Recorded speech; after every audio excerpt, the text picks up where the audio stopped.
Assalamualaikum warahmatullahi wabarakatuh. Kami dari kelompok 1 dengan anggota Reza Ahmad Fauzan, Adewian, Vina Aulia, Nita Dwi Andini, Zahra Salsabila, dan Dian Nur Fajriana. Di sini kami akan menjelaskan tentang darah. Darah merupakan cairan yang terdapat di dalam pembuluh darah. Fungsi darah yaitu sebagai transport internal dengan menghantarkan berbagai macam substansi, proteksi terhadap cedera, pendarahan, dan pencegahan pendarahan. Darah nampak sebagai cairan tubuh yang berwarna merah dan kental. Kedua sifat utama ini yaitu warna merah dan kental membedakan darah dari cairan tubuh lainnya.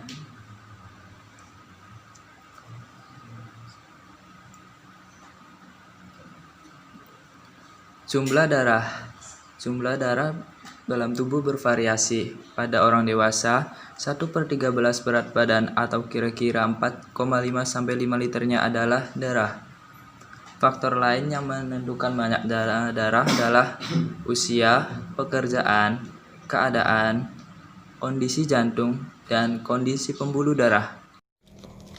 Komponen darah. Plasma darah merupakan jaringan ikat yang komposisinya berupa matrik cair yang mengandung 92% air dan sisanya mengandung zat-zat lain seperti nutrisi, sampah, dan hormon, ion dan protein. Pada protein mengandung komponen seperti albumin, globulin, fibrinogen, sedangkan serum darah yang kita kenal adalah plasma darah yang fibrinogennya sudah dihilangkan. Eritrosit. Setiap 1 mikroliter darah ternyata mengandung sekitar 5 juta sel darah merah atau yang dikenal sebagai eritrosit. Eritrosit pada manusia membentuk piringan kecil bikonkav atau memiliki bagian yang lebih tipis di bagian tengah. Eritrosit pada mamalia dewasa tidak mengandung nukleus, dan pada eritrosit mengandung hemoglobin yang berperan dalam transport oksigen.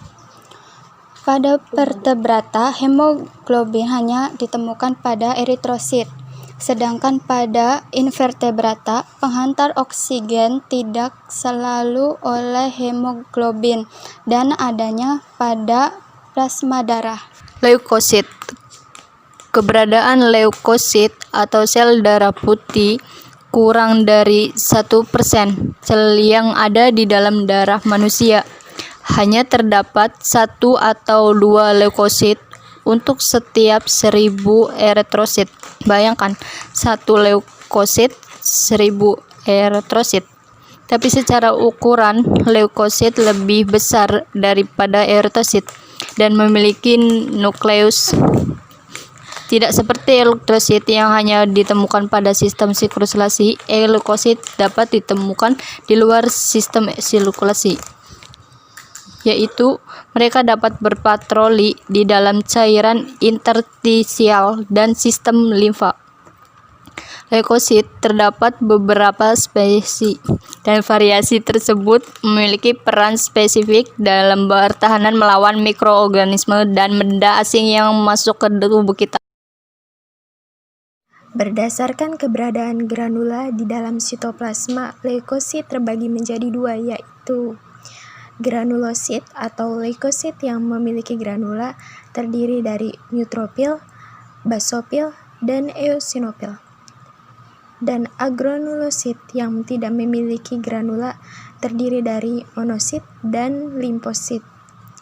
Dan pada manusia, neutrofil lah yang berukuran paling besar. Trombosit bukanlah sel yang utuh, melainkan fragmen sel yang diproduksi dalam sumsum tulang. Dan tentu saja, mereka tidak memiliki nukleus, karena hanya berupa fragmen-fragmen sel. Trombosit mengandung protein aktin dan miosin. Mereka akan dikeluarkan sebagai respon ketika tubuh terluka dan berperan dalam proses pembekuan darah. Sekian video dari kelompok kami, kurang lebihnya mohon maaf. Wassalamualaikum warahmatullahi wabarakatuh.